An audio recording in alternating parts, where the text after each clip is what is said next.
I'm chatting to Twee from Sydney Alliance, who has received a grant from Energy Consumers Australia to do some work around the Voices for Power program and community engagement and how that is kind of impacting consumers, particularly with the conditions this year. So, Twee, thanks for coming on for a chat. I just wanted to ask you, what is the impact of COVID-19 on people's ability to manage their energy bills? Well, it's actually a fewfold. Firstly, because of the restrictions, especially in New South Wales, before when we were sort of had to stay at home unless we had to go to work or for caring responsibilities, for example. Everyone was at home so much more, parents, children, meaning we were consuming a lot more energy. And then we were coming into winter as well as the weather got colder. We were really concerned about that impact that we were starting to use a lot more of our heating, which we know can be very energy intensive. But then also the financial impacts of COVID-19 as well, those restrictions. We were hearing a lot of stories from the communities that we work with, people losing shifts or losing their jobs. A lot of our communities work in very casualized, workplaces, or because of their visa status, they weren't eligible for government support. So the financial stress was really difficult to be able to like the next bill that everyone was quite worried about how they were going to afford all their like bills and household necessities at the same time. Yeah, it's quite troublesome to have household energy consumption and bills going up, and at the same time, the broader economic impacts. What sort of action did you guys take to elevate these issues at a policy level? So quite immediately, we thought that we needed to put it out into, I guess, the discussion in the media. So we wrote an op-ed in the Sydney Morning Herald, flagging our concern that as winter comes, that we were concerned about the energy usage usually spiking, and then staying at home a lot more because of COVID, meaning that a lot of people will experience bill stress. So that got the conversation started. And then we also organized an open letter that was signed by really diverse civil society organizations, faith groups, advocacy organizations, and also cultural and ethnic sort of associations. And we addressed this to all the major energy retailers in New South Wales, asking them to confirm their company's practices and policies around the pandemic. So that included making sure that they had committed to no disconnections during the pandemic or until at least 31st of July, waiving late fees, pausing debt recovery processes, and making all their payment supports really open and accessible to everyone who needs support, and clearly communicating that with their customers.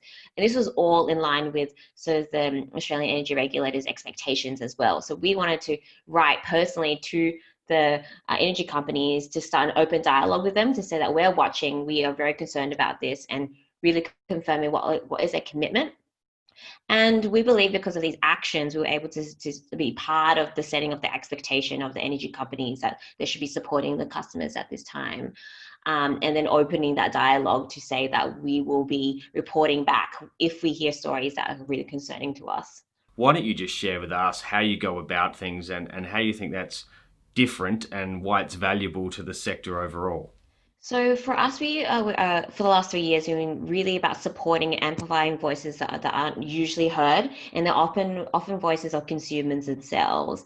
And we've been working with consumers from non-English speaking backgrounds who experience extra barriers to engaging with the energy system and engaging with the energy companies. So we've been working with our community leaders and who work with like the grassroots, like the people who really experience this day to day, and we ensure that we are able to create spaces where they can lift up their voice to directly speak to the energy companies to say this is our concern or these are the stories we've heard, because we know that energy can be very technical, so it really is alienating to a lot of people to engage. So we are about sort of breaking down those barriers and making sure that the communication lines between the consumer and the energy companies are like really clear, and that people can really be able to communicate what their expectations are of the energy system.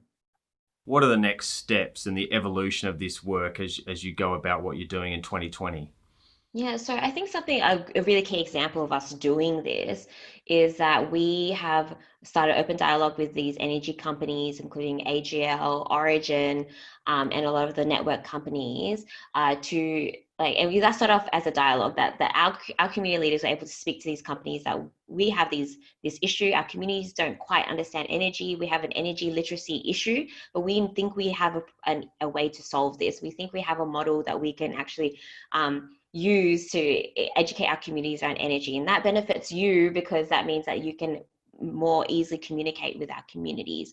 So we collaborate together, and we're going to start launching a Train the Trainer program. So that's a really concrete way that Voices for Power has been able to open that dialogue and get sort of the consumers into the room and then work together on a solution together with these energy companies.